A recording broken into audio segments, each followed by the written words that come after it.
What's good, Detroit Sports Nation? I am Eric Vincent, your host here at the DSN News Desk, back again to chop it up with you, the best fan base in the world. I appreciate your time and support, and I wish I could be here in better spirits. I really do. I mean, we were all super hyped for the weekend with Lions opening week, and things just didn't go as we expected, at least for me, because the Lions suffered the first loss of the season, suffered a 38-35 L to the Eagles at home.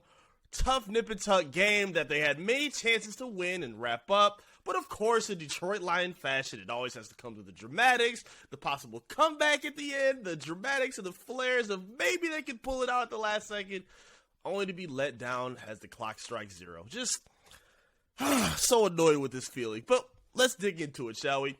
Jared Goff, I believe, hops on a weekly broadcasting with 97.1 The Ticket, and after the first week, he hopped on with them to talk about his thoughts from the loss that they took in opening week against the Eagles. WG Brady did a write-up on our website right now. Be sure to check it out right now at DetroitSportsNation.com. Have the quote right here. Just going to paraphrase a little bit of what he said. We'll go word for word, actually, from here. When talking about what was expected in terms of how the offense wasn't able to drive or put enough points up against the Eagles, this is what he spoke on. Ultimately, we're just frustrated. We weren't able to score enough to win. It was close, but we're tired of it being close. We need to go finish some games. And if this ain't been the theme for Detroit Lions football for my entire life as a fan, I don't know what else to pin on it, man. Like, this is literally been the problem with this team. We saw it even last season, even when they were decimated by injuries, when they weren't as talented, they were still putting up enough grit and fight to stand close in football games, but be disappointing enough to where they can't pull out a final win. And this is exactly what we're seeing with this right here. Lions come out guns a-blazing. First opening drive, an awesome drive to score a touchdown, put up a 7-0 lead on the Eagles, and everything just went downhill from there. We saw a lot of opening mistakes. We saw the defense kind of sputter. We saw Jared Goff not really be able to establish a wavelength with his receivers. He threw at least 4 or 5 passes in the first half alone where his receivers weren't even out of their break or looking for the football. It looked like they were still in their first steps and not looking for the ball as Jared Goff threw it. It's really frustrating to see. Amon-Ra St. Brown was dropping a pass. DJ Shark dropped a huge pass in the first half. It was just a lot of frustrating notions to see, and Jared Goff spoke on a lot of it. And he needs to understand his position where he's at. Now, I don't sit here and put the loss on Jared Goff. I don't. I think Dan Campbell kind of screwed it up, and I think the defense and their inability to tackle and make the plays they needed on 3rd and 4th down to get off the field and contain Jalen Hurts and slow down the running game, that to me is what ended this game. But Jared Goff has to own his blame and bit of accountability as well. He didn't play that great. He didn't play as great as the numbers would indicate, and he didn't look as polished as you would expect, even against a tough defense like the Eagles. They're very good. They put up a lot of pressure. They did well in coverage, but a lot of the mistakes and the things that happened to put them in this loss were self-inflicted wounds. And I really think it's important for Jared Goff to understand. I'm not saying that he doesn't. This is me talking to you. I believe he needs to understand that he is in a prime position where things can turn and change for him just like that as a bridge quarterback. The Lions have him under contract right there, but it doesn't necessarily mean they have to keep him based on how his contract is set up. He's in a position where in the NFL, even if it's not your fault, you can get let go and cut.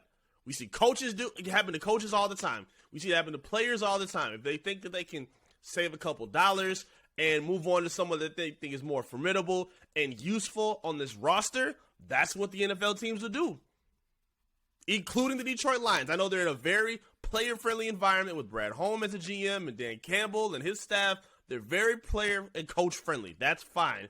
But be very clear. If they don't see enough production from you, if they don't see what they need to see from you, they're going to let you go. Dan Campbell's already spoke on it. He's talked about how it's not necessarily a need to have an elite quarterback to win football games. And we've seen that before. We've seen guys like Trent Dilfer win Super Bowls on the back of an elite defense. We see Brad Johnson with the Tampa Bay Buccaneers back in the early 2000s. We've seen these kind of things play out and happen before. The NFL is a different game, though, at this point. Quarterbacks are the most important position in the game. You're not going to be able to run your way to Super Bowl victory or postseason runs off of the back of one running back.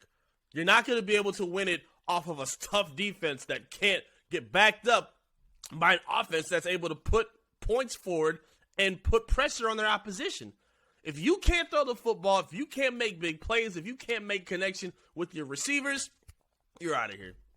You're out of here. But be very clear, even though it's early in the season, even though it was just the week 1 loss, it's never too soon to start planning for the future, especially if you're the Detroit Lions. They don't have a whole lot of immediate success. We're so used to being at the halfway point of the season after the Lions go on a horrible slides of coughing and gagging games that we're already looking towards the draft by the middle of the season. Jared Goff, you're not that far off from that happening to you, pal. You're really not. You cannot continue to lay up the performances that you had in week 1. You cannot. We cannot see the same thing. And again, it's not all his fault. But in the NFL, they'll put the most blame on a quarterback when they lose. They'll give them most of the props when they win. But if you lose, that blame is coming to you. And they're still going to be looking for some options to replace you sooner than later. Whether it's in the draft, depending on how high up the Lions get in their draft positioning based on whatever they finish with the season. Or for me personally, I'm pushing my own agenda. I want to see Lamar Jackson in a Detroit Lions uniform. That's where I'm at this point. I'm tired of the Lions tinkering on positions where maybe the upside will be worth it, or maybe it's somebody that'll fit, or maybe someone they can build and groom. The Lions have built up the trenches. They've been working on their offensive line, and to me, it's top 5 in the league right now. They're building up their defensive line. They have a perfect amount of receivers that I think would complement a guy like Lamar Jackson, with guys like DJ Chark who can go deep, intermediate guys like Amon-Ra St. Brown, a great tight end in Hockenson who plays the intermediate game, and Jameson Williams who's still getting healthy, and a deep threat that would be a perfect complement to the strong arm of Lamar Jackson. On top of having a defense that's growing that can help get him extra possessions in short field to take advantage of and score. I think he's a perfect fit. Now, granted, it's going to be expensive and difficult to make it happen, but my point is this.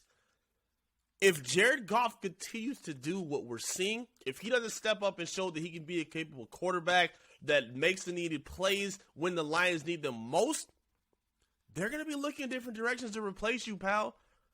At this point in time, people look at you as a bridge quarterback. He is not the plan for the future. That's not what we see. And he's suitable for now. He's feasible for now. But we need to see some improvement now. We all agree with you. We're tired of coming close. We need to see some wins. We need to see some consistency. And we need to see it right now from this team. But I want to hear from you, too. Talk to me. Let me know what you thought about Jared Goff's comments. Hit us up on our YouTube page. Comment. Give us your comments, and of course, subscribe and tap in so you can stay locked in to the content that we give you here on Detroit Sports Nation. Again, be sure to check the article out by WG Brady on DetroitSportsNation.com.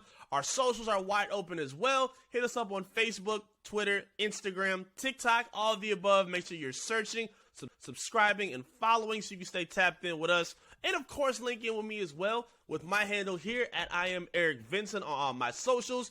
And of course, I'll be right back soon enough to chop it up with you here at the DSN News Desk. Peace.